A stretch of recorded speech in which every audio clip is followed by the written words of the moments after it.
는 1995선입니다. 오늘 움직이는 종목이 바로 이 환율의 피해주라고 분류가 되는 이 IT와 자동차 관련된 그 종목입니다. 지금 IT주들이 전반적으로 좋아요. 지금 삼성전자도 오르고 있고 LG전자, SK하이닉스, 삼성 SDI 모두 1% 이상의 강세권의 움직임이 나오고 있습니다. 자동차 주 쪽으로도 외국인 투자가들 매수세와 함께 상승세가 나타나고 있는데요. 자, 김기원 연구원이 어떻게 볼까요? 네, 우선은 지금 환율 측면에서 정말 안 좋습니다. 지금 1020선에서 왔다 갔다 하고 있기 때문에 이런 부분들 전반적으로 좀 주가를 그동안 눌렸었던 부분이다. 좀 이렇게 보셔야 되겠고, 지금 환율이 안 좋은 것은 모두가 다 아는 사실이고, 그러한 측면에 현대 기아차뿐만 아니라 현대 모비스까지 주가 측면에서 상당히 좀 눌림목을 많이 받았었고, 지금 수급 자체적으로 보면 지금 우리나라 증시의 외국인이 지금 매수 폭을 좀 확대시키면서 어제장 기준으로 2,000원, 그리고 아침장이긴 하지만 지금 500억 원 가량 지금 기관도 지금 매수로 좀 돌아선 것으로 보이고, 그렇게 되면 전형적인 순환매 장세가 좀 돌 수 있으면 그런 측면에서 자동차는 저가 매수, 특히 기술적 반등을 이용한 단타 매매는 충분히 가능하다. 좀 이렇게 보셔야 되겠고, 지금 모비스 같은 경우는 추세적으로 상당히 좀 많이 빠졌었고, 이러한 부분들 환율 악재 전반적인 반영된 부분에 대한 기술적인 반등이 지금 일어나고 있기 때문에 충분히 접근이 가능하다. 좀 이렇게 보셔야 되겠고, 지금 뭐 IT 전반적으로도 상당히 좀 좋습니다. 지금 SK하이닉스는 다시 한번 지금 42,200원까지 올라가면서 연고점을 좀 경신하는 모습들 나오고 있고, 지금 SK하이닉스와 마이크론, 특히 미국 업체 마이크론과의 낸드 공정에 대한 경쟁이 상당히 좀 심화가 돼 있고, 지금 수요가 전반적으로 안정적인 상황에서 이 공급 증가율이 좀 안정적으로 진행이 되고 있기 때문에 제품 가격은 상당히 좀 양호하게 흘러가고 있다. 좀 이렇게 보셔야 될 것 같습니다.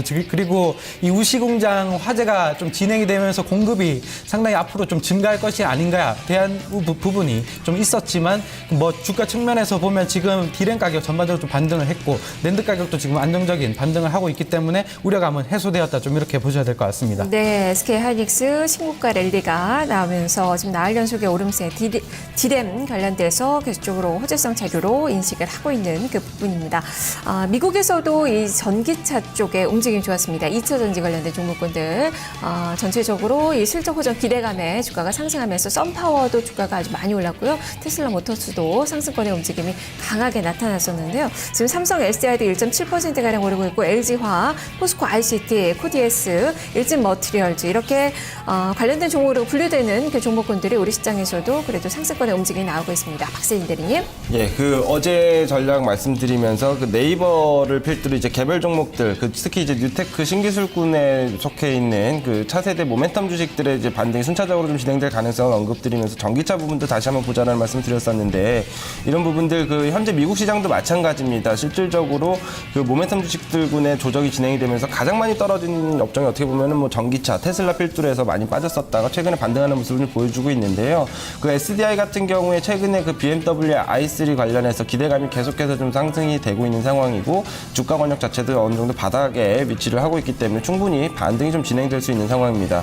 우리 산업 같은 경우에는 며칠 전에 이번 주 월요일이죠. 테슬라가 시간에서 6%대 급락을 하는 과정에서도 외국인 매수, 순매수가 사상 최대치로 들어오면서 25만 주가량 들어오는 모습을 좀 확인을 시켜줬었는데, 어느 정도 현재 우리나라에서의 전기차 부품주들은 테마성 재료가 아니라 이제 실적에 기반한 밸류에이션으로도 어느 정도 수치가 설명이 가능한 수준까지 좀 와 있는 상황이기 때문에 현재 주가 권역대에서는 어느 정도 다 반등의 가능성을 다 내포를 하고 있다는 말씀 좀 드리도록 하겠습니다.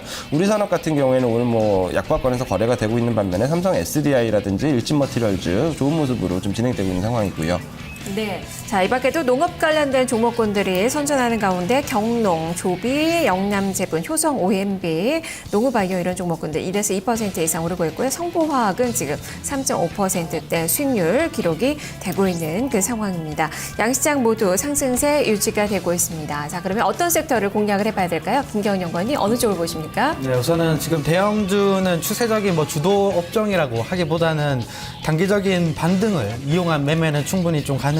좀 이렇게 보셔야 되겠고, 지금 외국인이 사고 있는 업종들이 뭐 자동차도 있지만 지금 금융 쪽에서도 그동안에 좀 많이 눌렸었던 부분에 대한 매수세가 좀 들어오고 있는 것으로 좀 포착이 됩니다.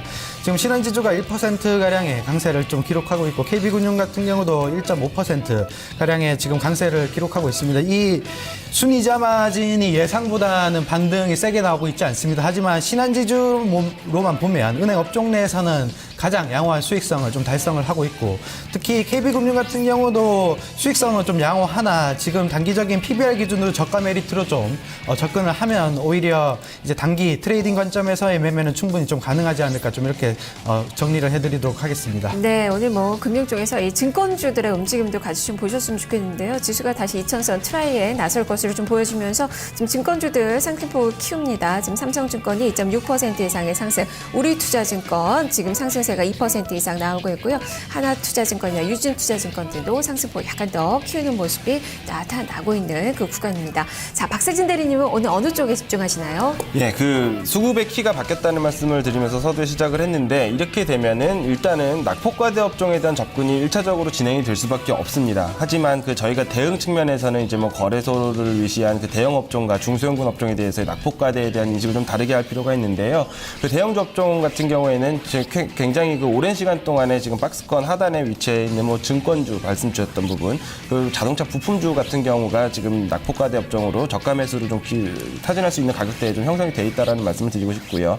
그 중소형주 업종들 같은 경우에는 전통적으로 좀 계속해서 안 좋은 모습을 보이고 있는 부분보다는 최근에 좋은 모습을 보이다가 이번 그 미국 시장에서 시작됐던 기술주 조정으로 인해서 같이 빠졌었던 부분, 뭐 말씀드렸었던 사물인터넷이라든지 전기차, 그리고 오늘 보면은 뭐 이제 전자결제 관련된 부분들까지 그 축이 좀 될 수가 있겠는데 이런 부분들에 대한 다시 재랠리를 좀 준비를 할 수 있겠다라는 말씀 좀 드리고 싶습니다. 네, 자 이렇게 지금 흐름들 좀 점검을 좀 해봤는데요. 자 그러면 오늘장 포인트 다시 한번 좀 정리를 해보도록 하죠. 자 김경원 연구원님 시각 그대로 유지해 볼까요? 네, 외국인의 수급이 좀 변화된 모습이 지금 이틀째 나오고 있고 외국인은 그냥 사는 게 아니고 항상 이유를 가지고 사게 되는데 이 어제 같은 경우 삼성중공업이 급등을 했고 오늘 같은 경우 자동차나 금융 그리고 화재 쪽 그리고 증권주가 상당히 좀 강한 모습을 보이고 있는데 이러한 부분들은 이 주도 업종 특히 실적이 상당히 좀 양호한 업체들이 대형주 위주로는 지금 포진이 안 돼 있습니다. 그래서 그러한 측면에서 실적 우려감으로 인해서 상당히 좀 많이 빠졌었던 부분에 대한 외국인의 입질이 좀 들어오고 있는 부분들은 충분히 순환매로 돌 수 있다 좀 이렇게 보셔야 되겠고 전반적으로 뭐 실적이 양호하다고 해서 외국인이 추세적으로 산다는 업종은 아직까지는 좀 나오고 있지 않는 것 같습니다. 그러한 측면에서는 대형주 순환매 그리고 실적주에 대한 개별주 매매 병행해서 좀 대응을 하자 좀 이렇게 설명을 드리도록 하겠습니다. 네, 자 그럼 박세진 대리님은 이 환율과 수급을 보셨는데요. 지금 외환시장에서는 지금 환율이 소폭 반등에 나서고 있고 외국인 투자가 이틀째 매수에 들어오고 있습니다. 시장을 위쪽으로 좀 더 바라볼 수 있을까요? 예, 그 환율이 만드는 시장이 있는 거고요. 시장 자체가 이제 환율을 형성하는 경우가 있는데 지금 시장 같은 경우에는 그 환율에 대한 영향이 시장에 미치는 영향이 더 큰 상황이라고 생각을 합니다. 그 전반적으로 최근에 계속해서 원화 강세가 진행이 되면서 주식시장으로 자금이 들어오지 않았었던 부분들이 굉장히 좀 이례적인 패턴이었지만 실질적으로 외국인들 자금들은 원화 강세 쪽으로 채권이라는 창구를 통해서 베팅을 계속하고 있었다. 그 부분이 이제 미국 시장에서의 방향성을 확인하고 다시 주식시장으로 들어온 거기 때문에 이제 뭐 환율 여건에 대한 부분들은 방향성을 저희가 인정을 해야 된다고 생각을 하고요. 다만 이 환율 방향성 속에서도 외국인들이 그 코스피 시장의 상승 가능성에 베팅을 하기 시작했다라는 부분은 분명히 시사점이 있다라고 보거든요. 다만 이제 저희가 종목으로 그 부분을 대응을 할 때는 환율 여건에 대한 부분, 서두에 말씀드렸던 부분처럼 그 계속해서 좀 대응에 대한 전략을 구체적으로 좀 세우면서 대응할 필요가 있다고 보여집니다. 네, 오늘 박세진 대리님 마지막 출연이신데요. 좀 짧은 시간이었지만 도움 말씀 많이 좀 들었던 것 같습니다. 끝으로 우리 시청자님들께 인사 한 말씀 해주시죠. 네, 뭐 어려운 시장에서 계속 좀 이렇게 좋은 말씀 전해드리려고 노력 많이 했었는데 앞으로도 그 또 좋은 기회에서 다시 찾아뵙도록 하겠습니다. 네, 다른 방송을 통해서 또 인사를 또 많이 해드릴 테니까요. 또 많은 관심 가져주시길 바랍니다. 자, 지수는 지금 10포인트가량 플러스권 1993선의 움직임이 나타나고 있습니다.